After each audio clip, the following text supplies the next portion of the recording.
participation rate. So we'll be looking really close at all those cases. We'll be looking at the trends and following those. I'll be working with QA to get some of that information. And that's what we're gonna meet one-on-one about. I'm gonna look at each one of your people that didn't make it and say, what can we do for this person to get them to that place? And what can we do with those within 5 hours? Can we get them into another activity? So I just wanted you to be aware that's what we're gonna be doing most of this week, and looking at that information. Something else, I'm gonna be moving staff around. You're too scattered out for me. I'm gonna move you around, so don't expect to be moved probably by the end of this week. I'll probably have you moved to a different spot. I'm gonna be moving people around. Yeah? Are you talking about the cubicle that we sit over there? You? Oh, my desk is too messy. Huh? My desk is too messy. Don't care. Shouldn't get too messy. You're just gonna have to move. We gotta change it up, and It's okay. we don't need to get used to one place. We need to be ready to move. Yes? I just learned because then if I move, mine's been moved ergonomically, they had to come and do mine when they did my ergonomic evaluation, so, because of my neck. So I'm just letting you know that if they do, they just need to move that again, so that, So just let them know that, and Okay. they can come and do that. yeah. CC me on any Yeah. emails that you do, so they can try to make a one-time effort to come and help you do those Yeah. things, but. They're not walking. Yep. Well, I'm just letting her know that mine has to be moved out because of my neck. What was that, Kristen? I said maybe you won't be moving. Because of the ergonomics. Yeah. Maybe you won't be. You don't know. I think she just make it a blanket statement. It's not me. Nope, everybody's gonna move. Okay, Doug, are you at a good place to start or not so much? I think I'm at a good place. Alrighty. I'm gonna introduce Doug Couples. He owns a successful screen printing business since 1995. His wife and his mother have run it since 2001 and is still going today. He's a successful auto sales consultant for 12 years. He's sold over 2,000 cars. In 2016, he was elected to the Jasper County Board of Supervisors. He's authored and published his first book this last May, 2019, Faith is My F-Bomb.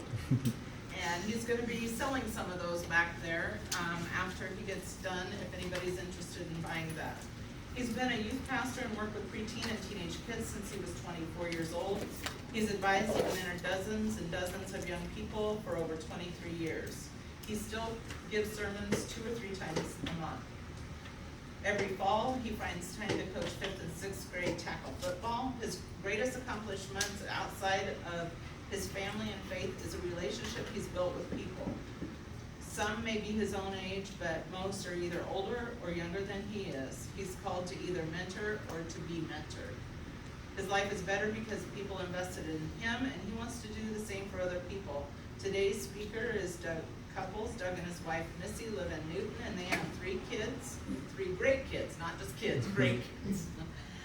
Lexi, 23, Bailey, 21, and Kate, 16. Let's give a round of applause for Doug. Thank you, everybody. I have to say great kids because in case they ever hear this, it's important, right? So, I listened to that opening and I think to myself, what do people think? The guy's a car salesman, a pastor, and a politician. That's scary. But in all reality, we had some fun with it. One of the things that we're going to be doing here today is talking about find my notes there. We're going to be talking about something you guys really jumped right in on my speech this morning. The very first thing I want to talk to you about is I went to Bible college, and when I got out of Bible college, I went to work in a factory actually. And when I was out working in a factory, I was helping with a high school ministry at the church I went to. And they had me helping, I'm there, I'm hanging out with the kids, right? I'm doing this, I'm doing some leading. But then they said, hey, Doug, we want you to run junior high youth ministry. I was like, yes, I can do this. In fact, here's what I thought. I thought, these kids are going to listen to me. They're going to be better students. They're gonna clean up their yards without being asked, their rooms. You know how it is. So I get this junior high youth ministry. It's honestly in a room about this big with just about the same amount of people. To be honest, I walk into the room, and it was an upstairs room, so I went upstairs, and it was one that I went to as a kid. So this was like really good for me. And so I had my lesson plan. I wanted to teach them everything that I possibly could. We did exactly what you guys just did. We played a goofy game. That's why I was thinking about that right there. We played a goofy game, had some fun, sang a couple goofy songs, and then I started in on the lesson. And they just kept playing goofy games and messing around and messing around.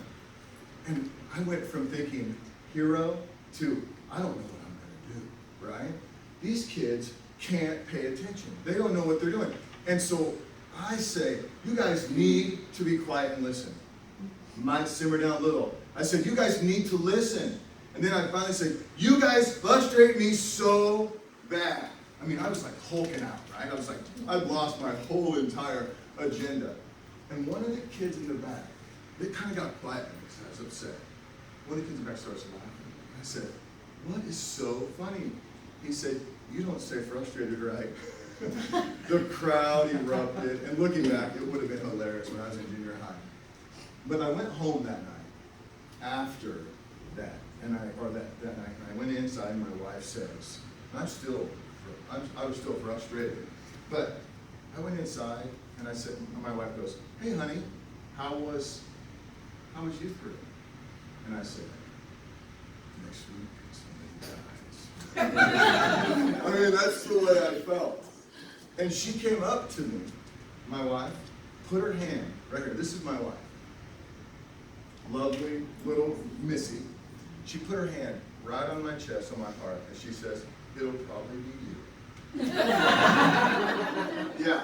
So, and I said, what do you mean it would probably be me? I said, because I know what to do, right? I went to college for this. I've been trained in this, right? She said, well, what did your youth leader do? Or what did he teach you? And I said, I just remember how he treated me. I remember how he made me feel. I remember the things that he did that was inviting me in for dinner when he didn't have to, when I would just stop by his house. I remember him coming to get me at places when I needed a ride. I remember how he made me feel. And I realized at that point in this, and I knew it, it's like something I knew, but it's something I had to learn, that if you want to get somewhere with somebody, you need to establish a relationship. You need to establish a friendship, and it has to be authentic. It can't just be fake. And so you guys all do that. That's your job, right? You guys do that. That's what you do. And I'll tell you what, I am just as, when we as people are not sincere about it, people feel that. Whether it be people you serve, whether it be at home, whether it be at work, we feel that. So let's just go ahead and jump through this. Like again, this is my wife, Missy. I performed a wedding this day. This was outside. It was the nicest night ever, and that was a picture we got to take. So, who are mentors? So, do some of you want to tell me about a mentor that you've had in your life? Anybody want to volunteer that? Yes, When I ma'am. started 14 years ago in this program, I had the pleasure of a fantastic mentor, retired Master Sergeant from the U.S. Army, was just a pillar of strength and inspiration, and a lot of things that he taught me I still carry within my mind and my heart today, so I was pretty fortunate there. I think those Army guys that really have that way of being serious and yet helping you, Yeah. there's something awesome about that. Those guys are great. Anybody else? Okay. Well, I'm sure we all have had mentors in our lives, otherwise most of us wouldn't be here, right? So,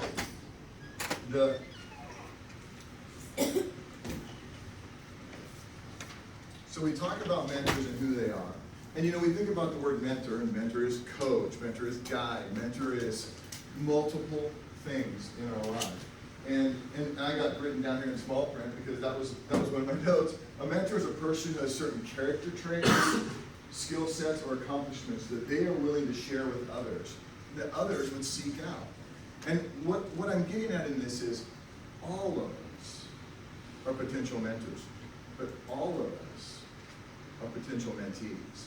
And I think that it's important in our lives that no matter what stage you're in, whether you're the boss or whether you're the beginner, that we are looking for somebody or something that can help train us and teach us on our way. And you know, we think about like the professionals being mentors. We think about people that are really up there. What about your neighbor? What about the lady from church, your civic organization? Or what about that? Because I'll tell you what, you can give somebody $20 and tell them to go get lunch. But if you take them to lunch, spend an hour with them, spend 20 minutes with them, that will go further than any other thing. And so I just want to encourage you guys on that, because the mentors in my life, some of them were professionals, but some of them were just good people. So,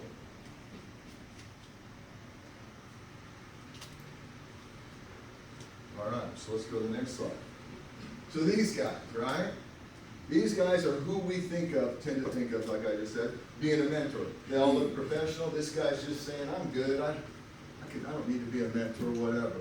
But that's kind of a mixed bag of adults, right? Of who we are and whatnot. And who needs mentor? This was my next question, is who needs mentor? And you think about it, and let's go through that right now. So I'm going to name some people that were mentors. This guy's name was Robert Friedland. Maybe you have an Apple phone. He mentored Steve Jobs. Who would think that Steve Jobs needed a mentor? There was a guy named Ptolemy. He mentored Albert Einstein. Will Smith was mentored by Muhammad Ali. There was a guy named Dean Smith that mentored Phil Jackson, that mentored Michael Jordan, that mentored Kobe Bryant. I mean, we're talking about some of the greatest people out there that have performed so much stuff, that have done so many things, and they need mentors. And if you talk to top-level CEOs today, not only will they thank their mentors, but they'll also talk about people that they're working with now that they're mentoring or that are still mentoring them, because they recognize the fact that they don't know everything. Here's a list of ones that I put in. Denzel Washington had a mentor, Nikola Tesla, Oprah, Robin had Batman, it says there. Fought evil supervillain. Pardon? Fought evil supervillain. Fought evil supervillains, that's right. Those are great concepts right there. And so Conor McGregor had a mentor, Jeff Bezos. I mean, we just don't do life on our own successfully.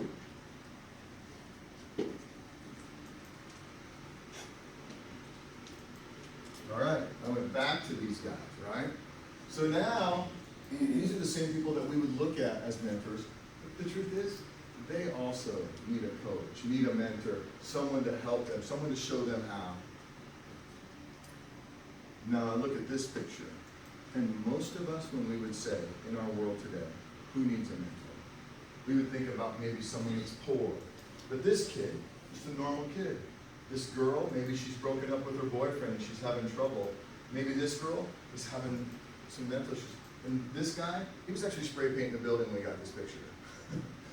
But the truth is, this guy here, we don't know. But here's the reverse of that. Every one of these people that are mentored, when they're mentored, they increase their opportunity. They say 90% likelihood that they will mentor someone also. I had started a skate ministry in my town. I'm not a skater. I went into this indoor skate park in about 2010, and I would go in, and I thought I was going to do church in there, like what it was, right? I got these skaters, they do not, and they're not going to. But I go in, and so I brought like a worship team, and I did this, and I was giving them pizza and pop, and this was on my own, and they would come eat the pizza and pop and leave. Man, I'm so frustrated. See, I'm so frustrated. I don't even know if I'm saying the word right anymore. I got the R and the U mixed up. And I grabbed the mouthpiece of the group. He was always talking. Patrick. And Patrick says to me, I said, Patrick, why aren't you guys staying? He said, man, we don't like the music. Your messages seem like they're really long. And I was like, okay. I said, if I get rid of the music, will you stay? He said, yeah. And I said, I'll make the message short. Right? because I knew I needed to reach in to get their attention. Patrick gets 3 or 4 kids to come, and they stay, and I just gave the most simple message, and then I started to work with them. I became friends with them. I took them to skate parks. I did all kinds of things, and I'd never been on a skateboard, and they kept trying to talk me into dropping in. No way was I doing that. But we had a good time together. We had fun together. And then I had the opportunity to teach them. Brandon Page is one of them, and I don't have a picture of Brandon here. But Brandon is a kid that now, he just graduated from college. I'm telling you what, he was not going to graduate from college. Brandon told me later on, he said, I hated you when you started coming to our skate park and doing that. Brandon and his friends were going down roads that really probably weren't going to take them, his family and whatnot. But Brandon today is going to be a parole officer for youth, a juvenile, because he wants to help kids. We can change people's lives by simply investing in them. And it's not just through the church, of course. It's through what you guys do. It's through what you do, like I said, with your neighbor, with whoever. And it could be an older person that you mentor, or a younger one. Want to live 35% longer? Of course, we all do, right? Do you know that people that are considered genuinely happy live 35% longer? But do you know what makes us happy? It's not in the end result. Money is temporary, right? Stuff is temporary, but generally, this money we make and the stuff we buy with it straps us. I mean, I sell cars. I see people come in and, give themselves $900,000 payments on trucks, right? I mean, it's strapping them. And I think to myself, is that a good thing? Because this temporary fix, this feel, but what does make us happy is when we do good things for other people. That is what will ultimately make happy, because when I think about Brandon Page, it's an endorphin. I have an endorphin love because I'm happy that he's successful. And I got to be a part of that. When I think about other kids that come along, when I hear someone say, my daughter said to me last night, she said, Dad, I have still friends. She's 23. I have friends that come up to me and say, man, your dad, he was awesome back then. He really changed my life. I mean, what better? Vacations I've been on some good vacations. My best ones, youth group to a camp full of junior hires where I'm the speaker. I mean, best camps I've been to because of the reward. And when we think about what reward is, we need to think seriously about truly what true reward is, what true success is. Because it really isn't always about money and power. Oh, what did I miss there? Okay, these were some some facts. So, helping others will actually make you feel great. Giving back has an effect on your body. This is what I was talking about. It actually changes the brain chemicals in your head. Giving can give you self-esteem boost. Heard enough from your inner critic? Consider donating some of your time to a cause you're passionate about. People who volunteer have been found to have a higher self-esteem overall and overall well-being. You'll have stronger friendships. Being a force for good in a friend's life can help you build a life mission. Giving help will help you find inner peace. If you have a lot that's wearing you down, giving back could help clear your head in a study by the United Health Group. Simple things. Young adults who are at risk for falling off track but had a mentor are, you guys probably hear this kind of stuff in your job a lot, but 55% more likely to enroll in college. 78% more likely to volunteer regularly. 90% are interested in becoming a mentor, and 130% more likely to hold leadership positions. And when you think about some of these folks, some of these kids holding leadership positions, and some of you in the positions you're in, if somebody would have taken the time to invest in you, to give you hope, to encourage you, to spur you on, you might not be in the position you're in today. In fact, I would almost gamble on that. So, the farmer knows best, all right? So we've got the farmer, and we're going to talk about like what a farmer would do at the event. What he actually does. I'm jumping ahead without my notes. This is good. Farmer knows best. Okay. So the first thing is, farmer has to invest in land and prep the ground, okay? When we invest in land, and it can be our own land when we go to someone else and ask them to be a mentor, but when we are gonna be the farmer of that land, and we come to someone and we start to invest in them, we start to work the ground, so to speak, we start to pour into their lives, and we do it ever so slowly. I remember on my way up to Minnesota, we were going to that church camp actually I was talking about. I kept seeing all these rocks. There was like big, huge fenced in things where they would pile rocks and rocks and rocks that they were pulling out of the field. Because I'll tell you what, how many of you have been working with somebody in here that, man, it seems to be going good, then all of a sudden a rock pops up, right? Big ones, little ones, their kids, something pops up with their kids, their spouse leaves, whatever it is that's going on, it pops up. But it doesn't just pop up in the people's lives you're working with, they pop up in our lives. I bought a brand new, this is no joke, I bought a brand new white shirt just for today. Notice I'm not wearing it because I took it home and somehow we forgot to wash it, so it gets the wrinkles out of it. You ever tried to iron certain shirts when they're new with fresh wrinkles? I mean, that's a little rock, but it kind of jumbled made my morning kind of like, what am I gonna do? And so you got a black shirt instead. That was what was supposed to happen. But we need to invest into the land. We need to cultivate the land and start to work on it. Then after that, we plant and water. And when we plant seeds, when we sow those seeds that are going on, they're going to grow. And we're going to water them. And eventually, it all happens. And some of those seeds are things like, I actually have this right here. When I think about certain seeds that are planted in my life, it was when people sacrificed, when they surrendered their time, when they were intentional. One of my mentors, his name was Ray Buckman. He was bald on top and had hair here and a long flowing beard. He was pretty much handicapped. He could hardly get around. For 3 years, I went and visited with Ray. And for 3 years, he wouldn't let me come unannounced. He wanted me to come, but he said, you call ahead so I can be prepared. He was so intentional about what he wanted to teach me. And then after 3 years, Ray would sit in his chair and reel in pain, but he got to hold himself and teach me. And then eventually, he went into the nursing home, into hospice. And I went to see Ray one night. And Ray couldn't talk. Ray couldn't move. He was like weak. And I was talking to Ray. I went in and just spent time with him, and I just did the talking. He grabs my hand, sits up, and tells me, this is real. And he talks, and I can't understand a word he's saying. He talks to me for about 2 minutes. He lays back down. The next morning, Ray passed away.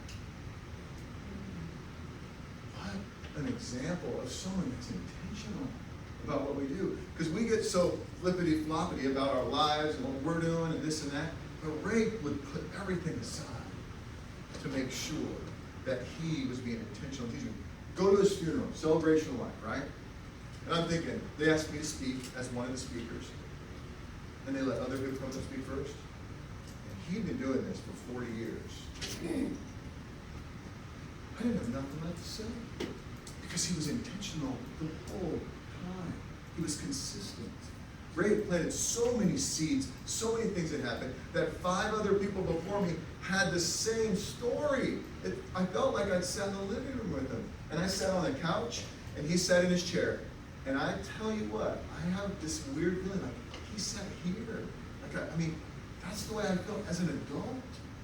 That's the way that was. So, different other things, support, be reliable, be concerned for their well-being, celebrate with them, laugh with them, share with them, be truthful with them, be brave, sincere, respectful, and accountable. Those are all things that we need more of in our life, and we need to search after those. Now this next one, this is what I'm going to hand out and attach. This is a... Yeah, would you do that for me? I appreciate it. So this next piece is called the GROW model. Now this is something that I did not come up with. This is something that's out there. And it's been basically created for business. But when you look at it, it has a great flow to it.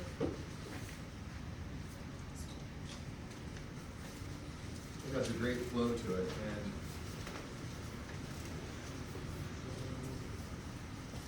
so it's called GROW, and it stands for goal, reality, opportunity, and I had a typing error right there. That's fine. Okay, so that S isn't supposed to be there, but if we want to come up with a word, we certainly can. It's grossful, but it's grow. Oh no, I'm embarrassed. So, oh, it's opportunities. My PowerPoint cut it off. That's what it is. I was like, where did that come from? So, opportunities and will. The first one is a goal. You know, and you think about this, what do you really want? And I think about it on a personal level. They want you to think about it on a business level. But what do I want in my life? What makes me happy? What truly is good for us? And here's what is the most stressing thing in my life. If my wife was here today, she'd be sitting in the back. And if I walk out of this room, and I've done it 100 times with her, right? Don't ever learn my lesson. I say, well, babe, how did that go? Well, that one part. And every one of you could have shook my hand, high-fived me, patted me on the back. But when my wife says, we probably didn't do that part just right. Man, you know what I mean? I'm like, what? I don't care about anything else. I care about her opinion so much. Because we love each other. And it means so much because we have developed that relationship. And the same is true about all of it. So I would say relationships for me are super important. Obviously, you've heard me talk now for a few minutes, and I'm talking about that. But relationships are important. To have better relationships at home, to have better relationships at work, to have better relationships at school, those are the things that are so important. And then we look at the reality. And that's not always easy to do, is to face your reality and say, where am I now? In my home relationships, in my work relationships. Where am I now? And what part of it is me? You see, remember in my story in the beginning, I got so upset over these kids, right? Why did I get upset? It boils down to this. I didn't get what I wanted.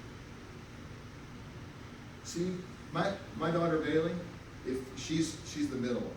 She plans something, and she needs it to go just right. Otherwise, it kind of messes her up. Some of you folks are like that, right? I mean, it just happens, all of us. What's the truth? How about your relationships at home, your relationships here, your relationship anywhere? If it doesn't give you what you want, isn't that painful? That's what it boils down to. So when I personally get upset, I have to ask myself, what do I want at this moment that is causing me to be upset? And generally, it's something that I can just say, forgive. I mean, it's to our benefit to overlook an insult, right? And the worst enemy you have in reality is the one right up here, your own voice. How many times have you stood in the mirror and said, this isn't going to work? I can't do this. I'm not going to make it. They're not going to like me. They hate me. This, that, or the other. It's not true. And if it is true, move on to the next deal. Because most people, for the most part, we want to have good relationships with one another. We want to get along.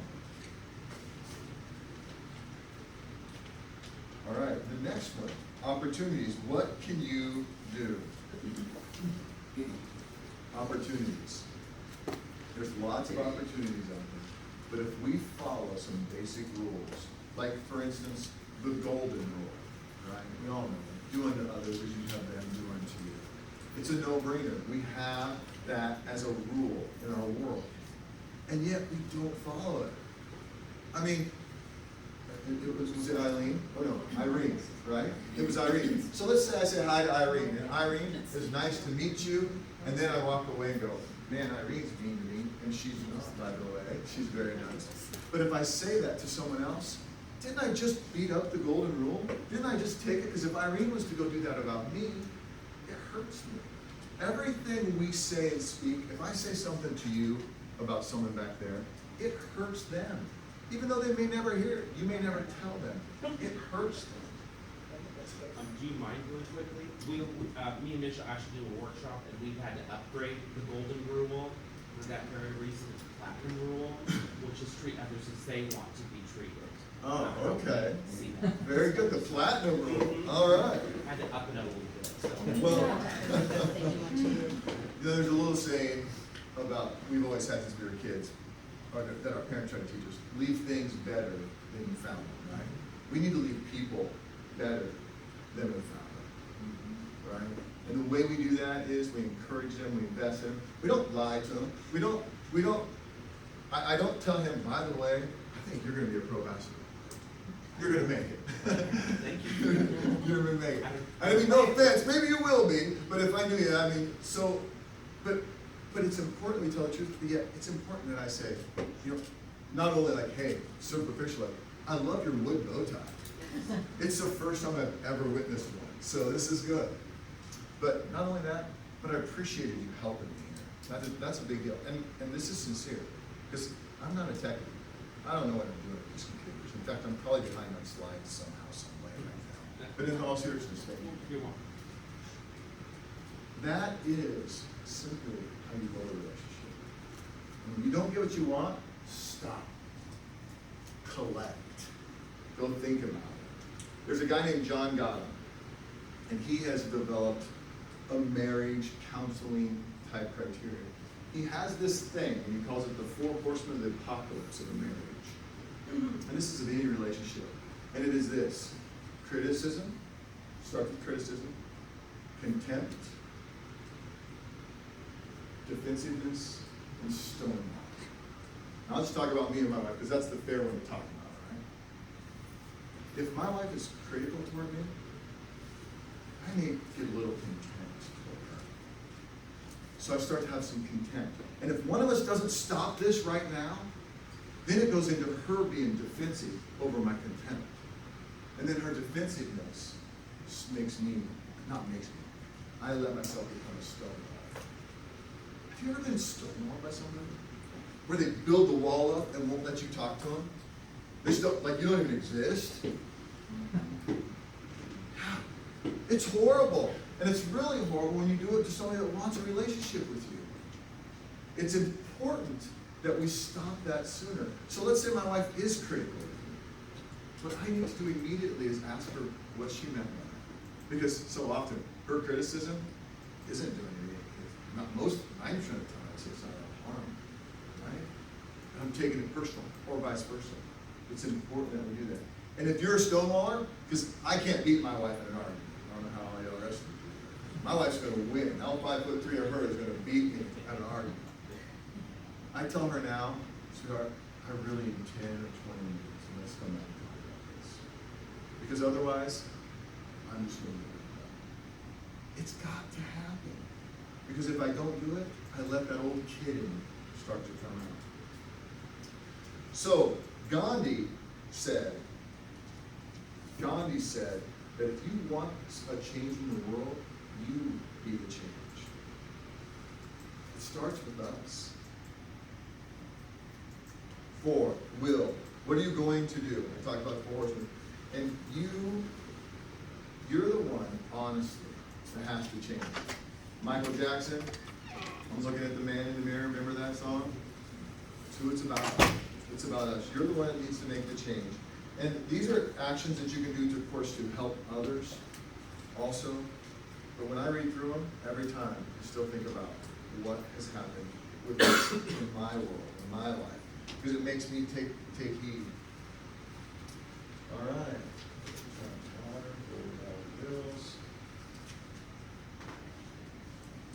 All right. Then the next one is harvest. And harvest is where it's great. Because harvest is where you see the fruits of your labor. Or you may be the fruits of someone else's labor. Like when I did Ray's funeral. Man, I seen the fruit of his labor. He was still mentoring me after he was gone. That's a legacy. Survival. This is an interesting one here. So, I'm going to tell you a story, and we're going to do a little activity. All right. So, 2016, November 8th, I was elected to be Jasper County Supervisor. And I won by, I was actually feeling pretty good. November 9th, in the middle of the night, this is my wife and daughter, Bailey. She's beautiful, that's her back then. And she came into our room in the middle of the night. And she's kind of a drama queen, like any teenage girl, right? She's 19 at this time. And says, my back's hurting really bad. She's in tears. We're like, can you take a couple ibuprofen and go back to bed? We just send her back to bed. The next morning, she wakes up and she's in excruciating pain. And the next day, she's in excruciating pain. We take her to the doctor. We want to know what's going on. They're saying it's sciatic nerve pain. So they're kind of treating her like that. It's sciatic nerve pain. And then the days go on, and it goes on. I'm sleeping on one couch, she's sleeping on another. To get her to the bathroom, which is from me to the lady right behind you, not even that far, is 20 minutes off the couch. Because every move I make with her, it's excruciating pain. She's in her sleep, sleeping, going, and I'm awake all night. My wife's awake all night. We're like losing it. She's in beauty school this time. Had to quit going to beauty school, but she wanted to still go back. In fact, she had a test that she had to take. Otherwise, beauty school, you lose. If you don't take the test when you're supposed to, you lose your spot, or how far you've gone. And so Thursday morning, she woke up, and this is 9 days in. Has an hour and a half bloody nose. Take her to the emergency room.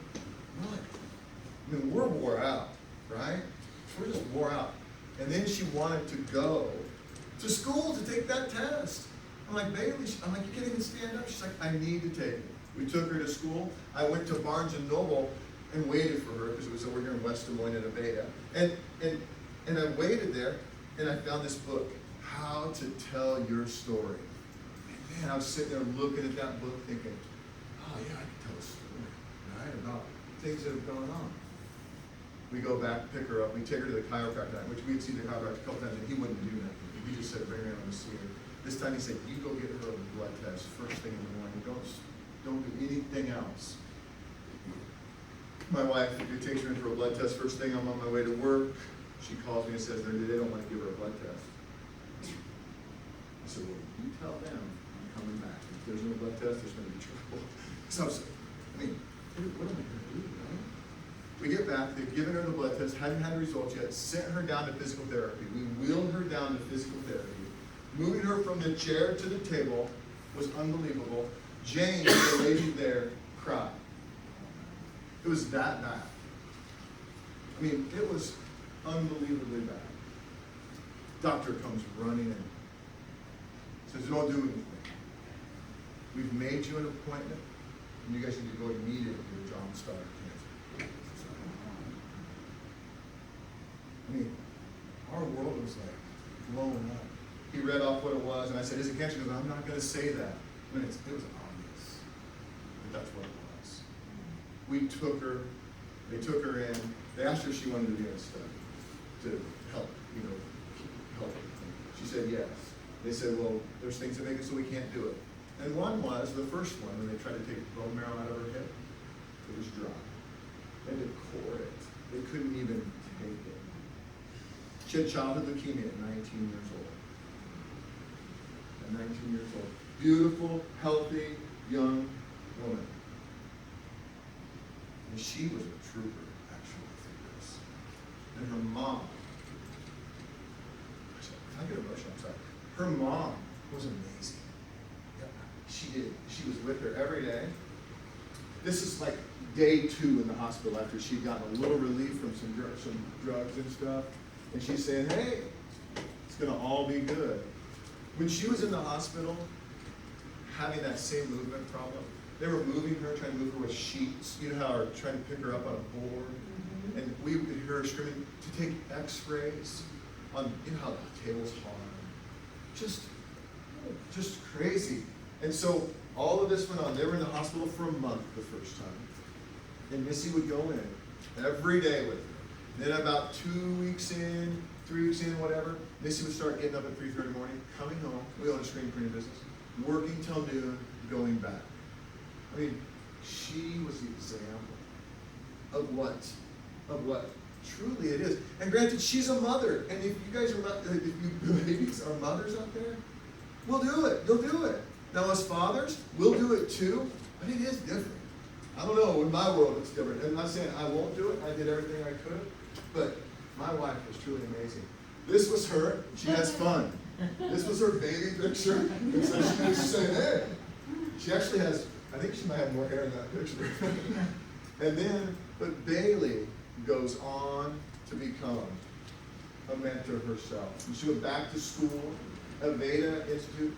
We said, hey, she's not going to make her days. They said, we got all that covered. Bring her in. She can come in anytime she wants. If she feels sick, tired, whatever, let her go sleep in the back.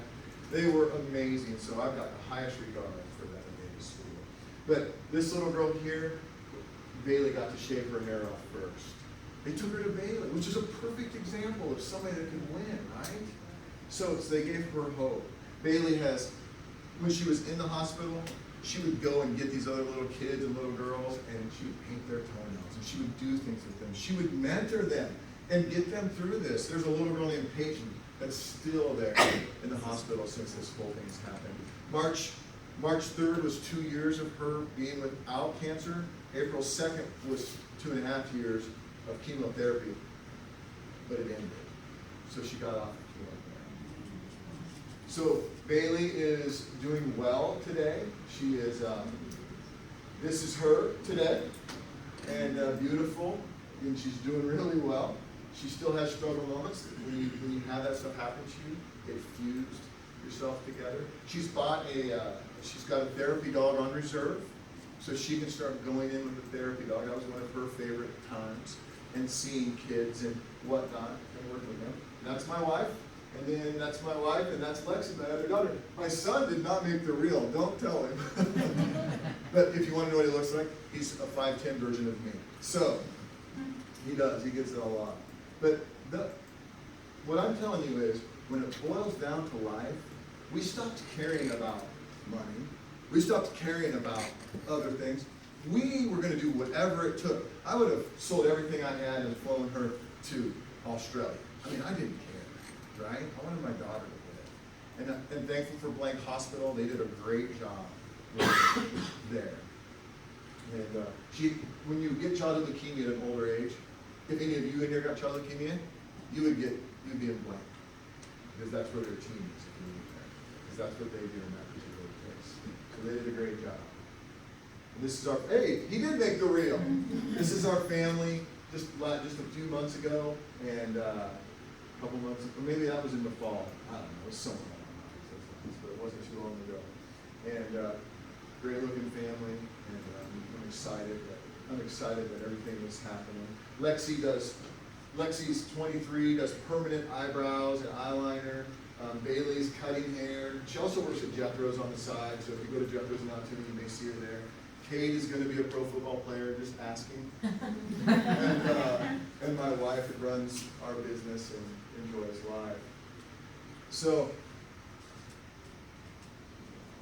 with all that said, we are going to do a test. We're going to do a little thing, and I'm going to need you guys, and we're going to pass out some things. Everybody needs one of these. Doesn't matter what color. No, actually, they just need the whole sheet. There's a little sheet in there of all three colors.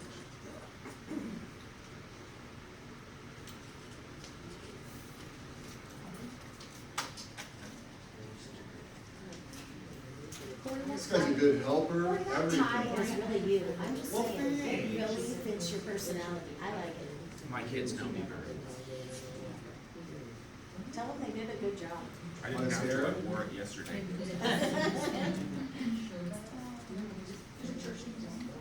No, it's in Newton.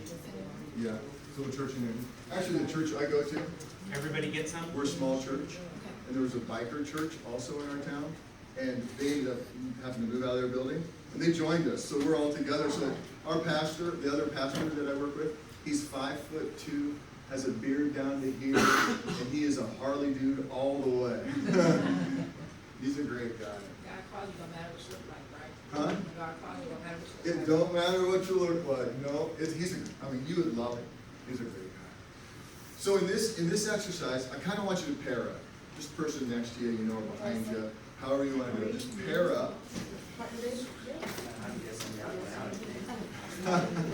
Well, there's got to be a way to pair up. And if not, jump in on a 3. Let's do it. Here, I got you too. So, now this exercise could be a really long exercise, but we're going to kind of go through it here a little bit. Now I just told you a story about my life, right? And if I asked you, and I don't want you to do this, if I said I want you just to write some words down about my daughter and her mentorship and that, or my wife and her mentorship, you could write some encouraging words in there, right? Through hard times and tough things. And fortunately, Bailey, the little girl that she's been working with, it's pretty touch and go. And we have to remember that with life and death, those things happen. And when those things happen, we have to come along and support, because she would have friends, people that weren't even, honestly, anybody here raise girls? Jeez, high school is brutal. Man, but even these girls that she was like enemies with, they showed up. Because they're like, what just happened? You know what I mean? So good things can come out of tough situations. And so this is where, what I'm going to ask is that you tell each other a story. And it could be a story about something from high school, something in your life. It doesn't have to be something like that. And that you write down a compliment for them. Something that says, hey, you're strong, you're brave. I'm so encouraged by you. Write down a couple compliments about it. So one of you go first, tell the other one a story, and then the other one just write a couple notes. And then we're going to give each other those notes. Yeah, write the notes right on those stickers. So tell each other a story. Huh?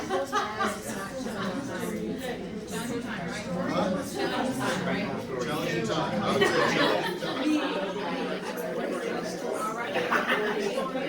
say challenging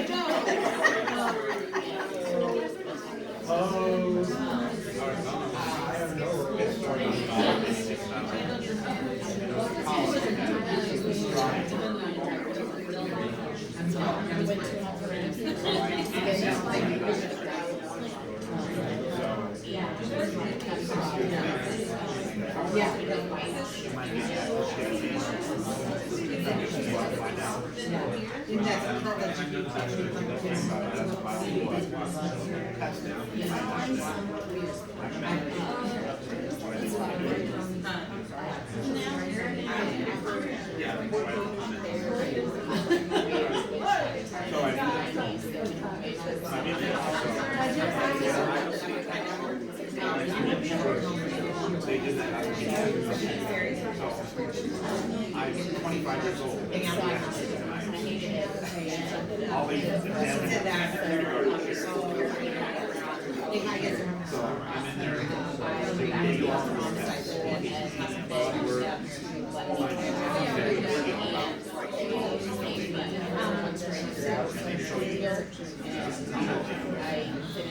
Was that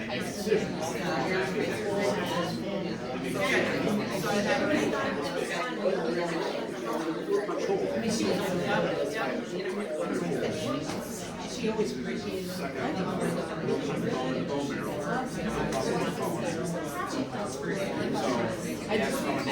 it wasn't what I wanted to do.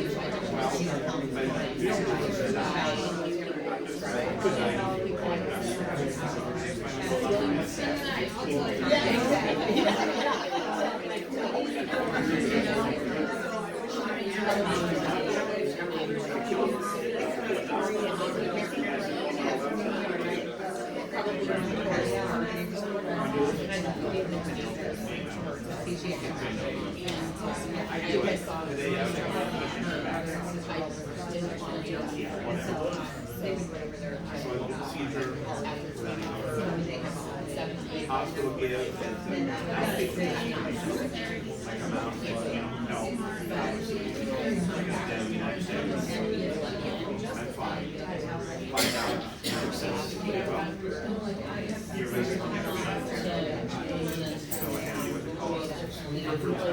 They were able to have one. They were able to get away from. yeah, they give you a shot.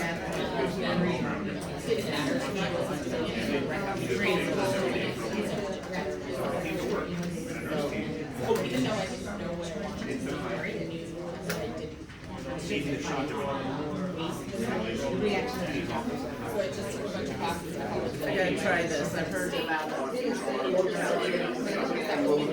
Right now it's a color, and it's gonna change when you put it in.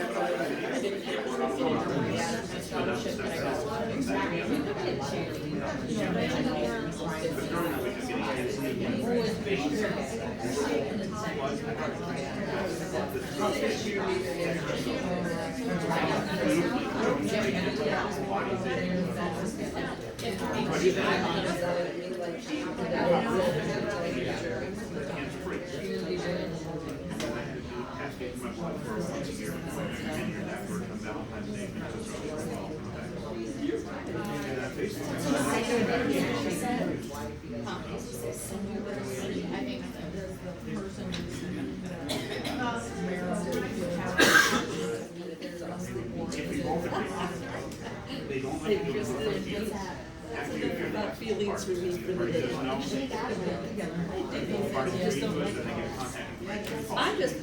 didn't internalize it.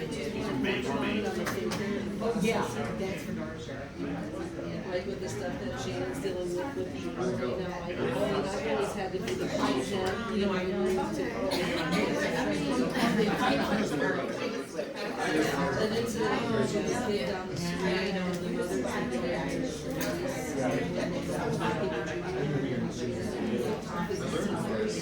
Years ago in Utah, they get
I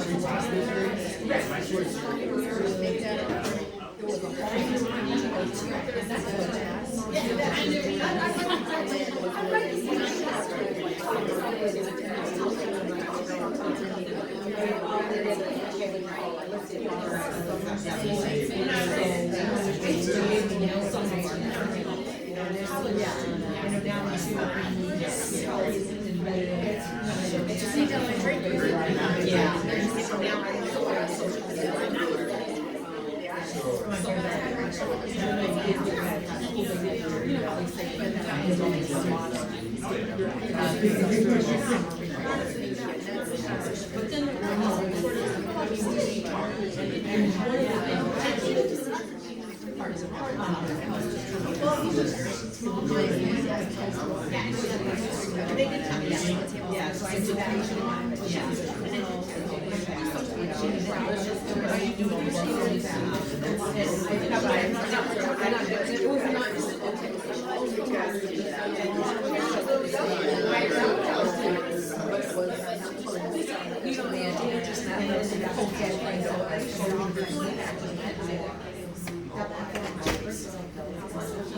I don't put it on my Facebook. Mostly, yeah, I know. We're gonna just do about 2 more minutes, guys. And then that's what I looked at. And basically, it's the same type of.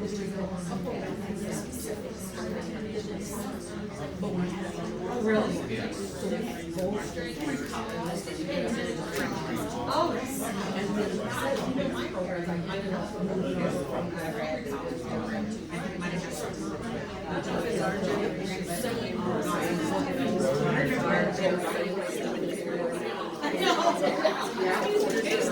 yeah, they're just kind of to the point, not touchy feely.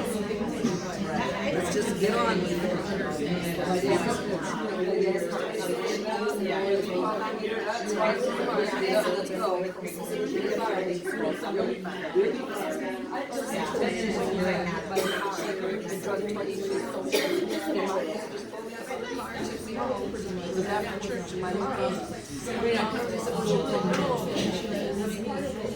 oh my God. She says, hey, you're going to take me. She could be big. Gosh, she's fine. My mom didn't take me. So yeah. Yeah, they said they went to the 5 a.m.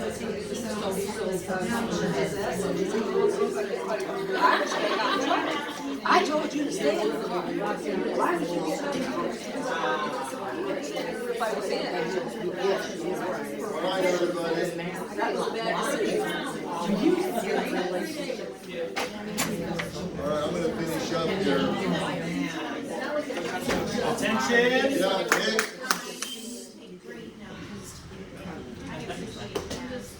Good job. I'm going to finish up. I want to thank all of you for inviting me here today and being here.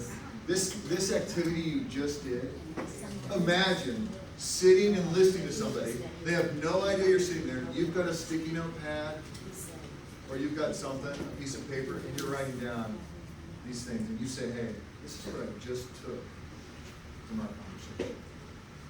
And they read through it. They're going to be motivated, right? But let's say it's the opposite. Let's say it's someone that maybe you could say that you are like a mentor to them, or someone that you could say, hey, you gossiped to me 3 times a day. It didn't do anybody good, right? I mean, but you got to do that right. You know, you don't do that to somebody that already doesn't like you. You know, you can just leave that. But I mean, like, those things are important because people need to know. I need to be reminded sometimes that I'm messing up, right? Man, my first kid, I had 3 kids. My first kid was like, she calls herself the guinea pig because she learned, right? And then the second, because I was learning on her. The second one, not so much. By the time we had Prince Cade, remember Prince Cade? By the time we had Prince Cade, we were wore out. But one of the things I stopped doing over the course of time was responding with anger to my kids. Like with like trying to overpower it. Because it didn't work. What works is staying calm, staying in charge, and just doing what's right. That's what works. And even though they don't do it, right, you do. And I really encourage you with the people you guys are working with each other, build each other up. Build each other up. And if somebody is negative, if somebody is being they just don't want to deal with you, sometimes you gotta let them go, forgive them, and move on. And ask for forgiveness if you need it. Because I gotta do that. I'm married, right? So anyway, thank you guys so much. There's just there's one more thing here.